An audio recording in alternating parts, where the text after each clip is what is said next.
And we're back. It is sled parts day. Got some new parts here, just came in. This is my 2022 completely bone stock Polaris Khaos 850 Matryx, blah, blah, blah, blah, blah, 165, 2.75 inch track. The name of the sled is a million miles long, but if you got a sled like this and you want something that is not completely bone stock, then these are the first parts that I recommend you getting, and these are the parts that I feel we need, so let's check them out.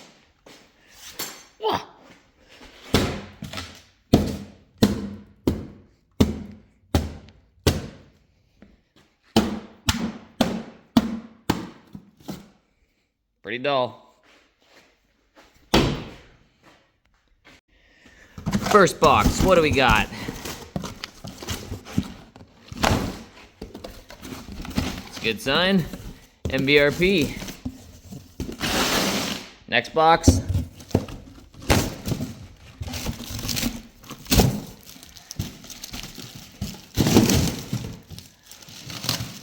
Nice and color match. New front bumper. And as you could probably guess, I may have crashed my sled and broke my front bumper and the plastic clips that hold the hood and everything on. See the video here.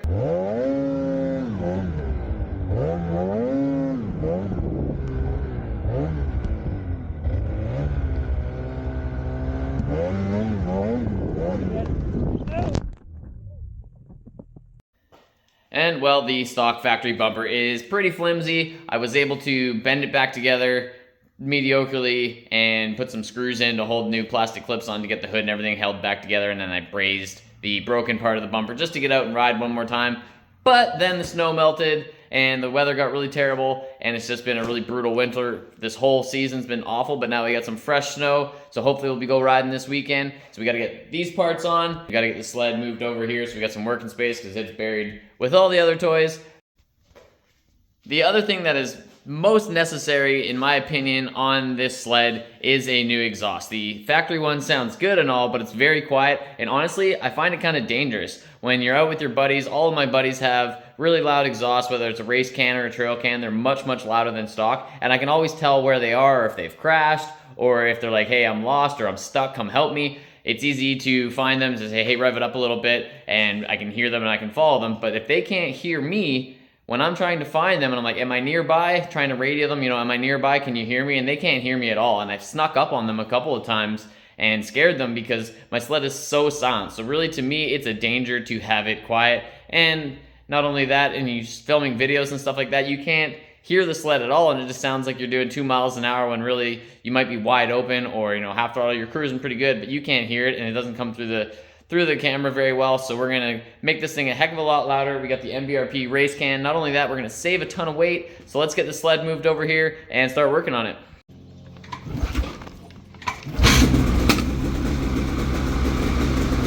As you can hear, pretty damn quiet. Polaris thing's gotta let this thing warm up before you can move it, or we're gonna foul them plugs. You know how it is. I lied, it's not bone stock. I put a Munster finger throttle on it. But as you can hear,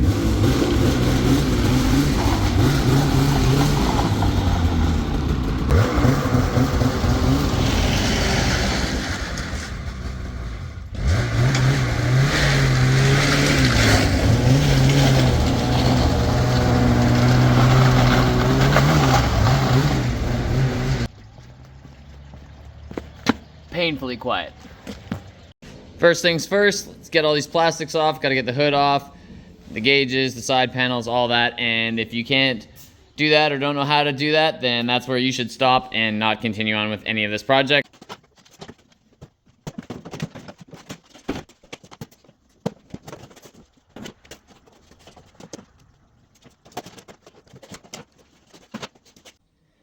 And as you can see, the stock can is absolutely massive.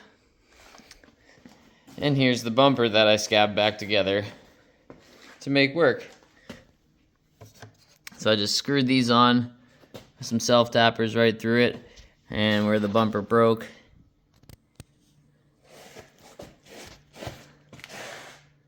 in there you can see where I brazed it, and it's somewhat straight. still a little bent. But this one, it's gonna be much stronger, and it's gonna match the sled a lot better. This is the ITEK Industries front bumper. Fairly inexpensive, couple $100. Made in Canada, comes out of Quebec, I believe. So far, feels really nice. Should be a lot stronger than that one.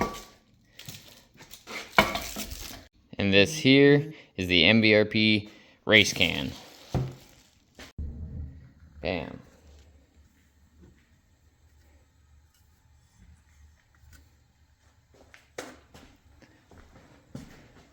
That should be a heck of a lot lighter and a heck of a lot louder. Nothing here at North Okanagan Speed can be factory or quiet, you know that by now.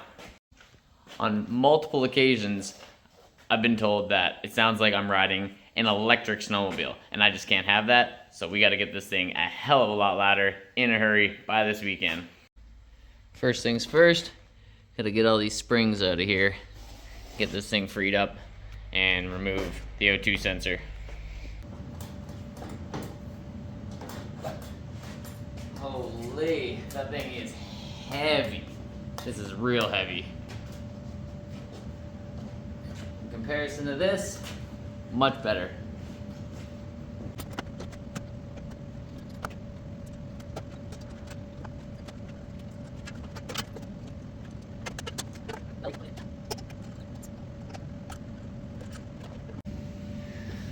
So that was pretty straightforward. Pop this one off to get this to move a little bit more. Save the gasket in between there. This back spring was the hardest to get off. You kind of have to go around the tune pipe to get at it, and I couldn't even get a grip on it with pliers, so I ended up sticking a long bar in there and just popping it off. But once that's off, this back one, those two, that one, and there's one that goes on the front as well from the factory one, but now that's off. Kind of got to work it around this bar that's in there, work it around that, and it just pops out. I ended up using the smaller spring from here on the backside here because the factory one is a little long, so I used that front one instead, and now it is very, very secure, quick and painless, 5-minute job, and it should sound a hell of a lot better. I just got to reattach the O2 sensor that's up here. It needs a bit of slack, so I'll clip this one zip tie, and that should make it down there. Comes factory with the O2 bung extenders to kind of trick the ECU, I imagine, and it looks hella good. Welds are mediocre, not terrible, not bad. Nice stainless look. Let's get this O2 sensor on and fire it up, see what it sounds like. I guess if I read the instructions, it would tell you the same thing, to use that spring on the backside now instead of the front, and to use this hook that they provided, put it in there, and then use the other spring that was on the backside to go to the same perch of the outlet here. So now there's 2 springs holding that together. This is secured, O2 is back on. Let's fire it up.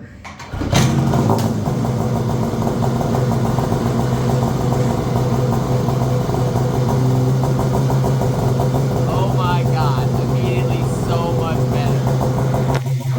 Can you even hear me?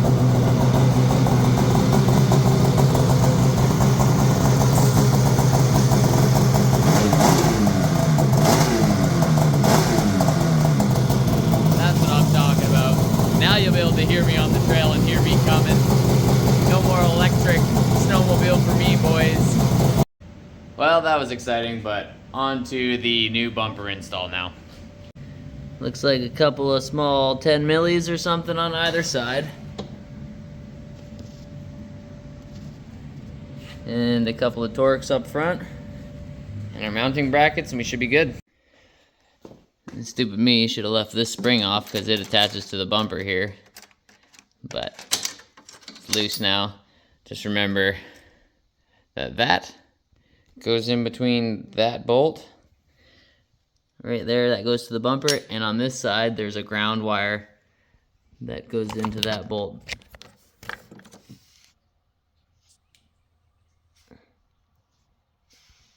Right there. So you can see that ground wire right there goes through that bolt and into the bumper. And then you have this bottom 10 mil that goes into the bumper here. into the skid plate. But now, she's off. Time to put the new one on and then transfer the body mounts over. Holy parts and hardware, man. Not really sure where those are gonna go, but we'll find out, I guess, once we get it on here. Alright, I got those bolts and the ground loosely put back in. Got the spring retainer put back in, and that bolt lightly snugged up. These inner Torx are on. That was all pre-drilled, ready to go, threaded in. Same with this front 10 mil. It's all back together and snugged up, so I just got to tighten those ones up. Figured out what these are for and why there's so much hardware. It's an optional piece that if you want to put underneath there and drill holes and rivet it on, and then rivet it into the skid plate under there, it would help strengthen it maybe, but you're really only holding on to plastic. So I don't really see the point of that, so we're not gonna put those on, and I don't want to do any more work than I have to. So snug this up and she'll be done.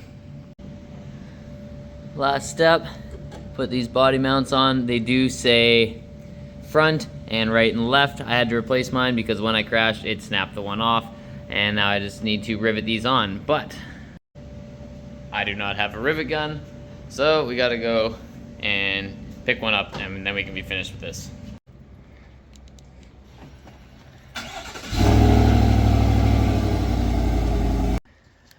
And we're back. 20 bucks later, got the tool we need. So fat side in, skinny side into the rivet gun. It's a real snug fit, so just get that in as hard as you can. Double check that this is the front, which it says right there, which it is. This is the right side.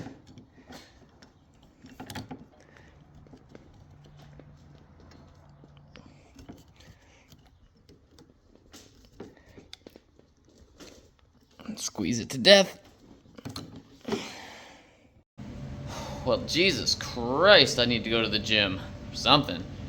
This thing is either a piece of junk or I'm super weak. That just took everything I had to get this one stupid rivet to actually snap. I was trying snipes, I was squeezing it as hard as I could. Man, that's tough. Maybe invest in better tools than I did. Spend a little more than 20 bucks. Or just be a hell of a lot bigger with a lot more hand strength than I have, because that was awful. Only 3 more to go. Whew. I did it. Wow.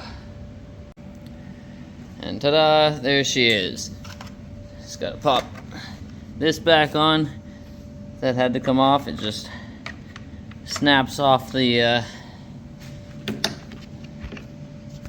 bumper here. Reinstall this, just pop it on the bumper, and then your spark plug wrench goes through it all. Maybe. Well, that was a lot harder than it needed to be. I pulled the belt out, you can flex the plastic in underneath here to get those holes to line up, and then drop the wrench through and it all holds it in place. So that's back on. Rivets are snapped, rivets are good. Plastics can go on. Honestly, this whole project took 5 minutes for the exhaust, 10 minutes for the bumper, and the longest part was getting those stupid rivets to pop and to get this stupid belt holder and spark plug holder back on. Ridiculous, but you can take your frustration out on the old chintzy bumper like nothing. This stuff is like made out of butter. This new bumper is definitely stronger and a little bit heavier compared to this weak piece of garbage. So we save a ton of weight on the exhaust, but we gain a few pounds back on the bumper, but all in all it should be a lot lighter still, even though we got a stronger bumper, and this one is definitely stronger than the factory bumper, and it should hold up a lot longer. I can actually nick a tree now without totally folding this thing in half, and people are going to hear me coming with that loud exhaust. Let's get these plastics on and be finished with this baby. All in all, I'm going to give this thing 3 stars now, because I really had to pry on both sides to get those actually to pop into the hood. They should have been twisted up more on the bumper, like the factory one. are kind of on this upward angle, and that points them in the right direction. But these are drilled perfectly on the side, so you got to pry up on it to actually get it to pop into the hood. And because the bumper must be slightly higher, the spare belt doesn't fit all the way down in its holster basically, so I had to pull it out because it just hits the hood now, and the hood won't go down far enough again to get into these clips. So now I have the stupid belt just half in there and laid back like this. So yeah, not the best fitment as far as that goes. And anytime you're gonna have to open this thing on the trail, it's gonna be a bugger. You can't get it back on without prying up from under here like that to get it in the right place.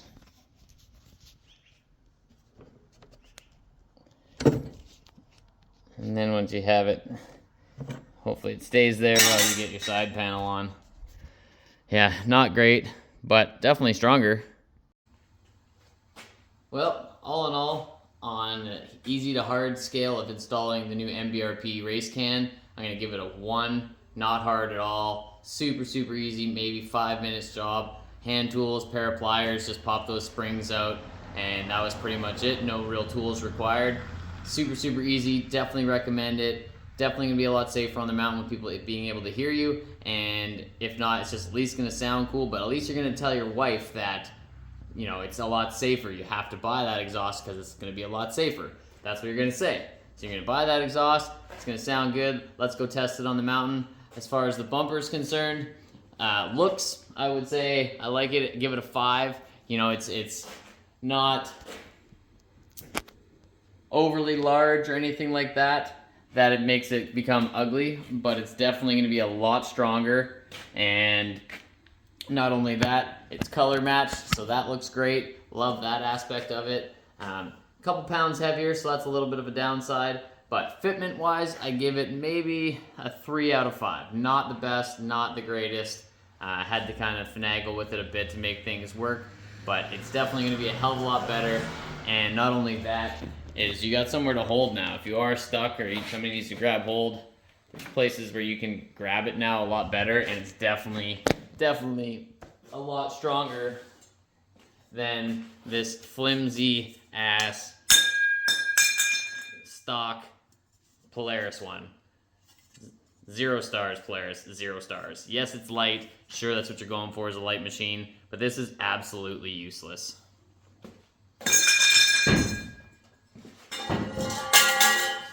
Installation time for the bumper, however, again, 3 stars, not very long. 3 10mm bolts, 2 Torx bits, and all of that I carry with me on my sled. I got a ratchet wrench, pair of pliers, so the ratchet 10mm came perfectly in handy for this, and the spark plug wrench on the back side of the factory Polaris spark plug wrench is a Torx bit that fits those pieces. So honestly, you could change this out on the side of the trail if you needed to, other than the rivet gun. Obviously, I had to go buy a rivet gun, and that was honestly the hardest part, was the rivet gun and trying to get this all to fit back together properly, and just had to bend and pry a little bit to make it work. But now that it's back together, you can't even tell. So all in all, super easy day. If you got $500 you want to spend to transform your machine into something else, I highly suggest it. Now, let's fire this thing up, put it back in its home until we can go riding this weekend. If you like this video, make sure you subscribe, hit that like button. We're almost at 1,000 subscribers, and then I'll start getting paid for doing these videos. None of these parts are sponsored, nothing like that. It's all came out of my own pocket, so it would really help if you guys watch this video and hit that subscribe button so I can start getting paid for it.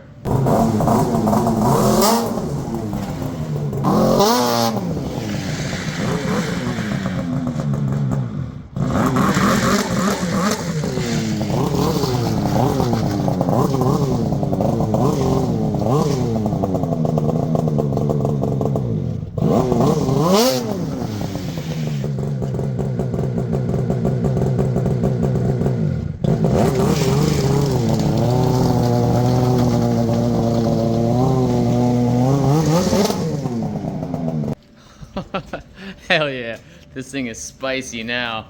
That is loud. Sorry for anybody that has to tug me out when I get stuck pulling up on that ski. Man, that exhaust side ski pull is going to be deafening now. Let's rip.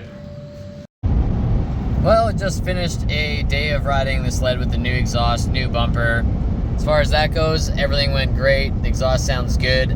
I was gonna have a bunch of footage attached to this video between the last clip and now, but my Insta360 camera that I got all the footage on my helmet decided to play in the snow and get lost somewhere. So now I'm out of camera, which aren't cheap, and a lot of cool footage that I had on there. So yeah, it is what it is. But all in all, the sled ran great, sounded good, and the new bumper held on just fine. Plastics held up just good. So hit that like, hit that subscribe. Hopefully this video was helpful to you. And yeah, make sure you subscribe to help get me monetized so I can afford to buy a new camera. See you next time.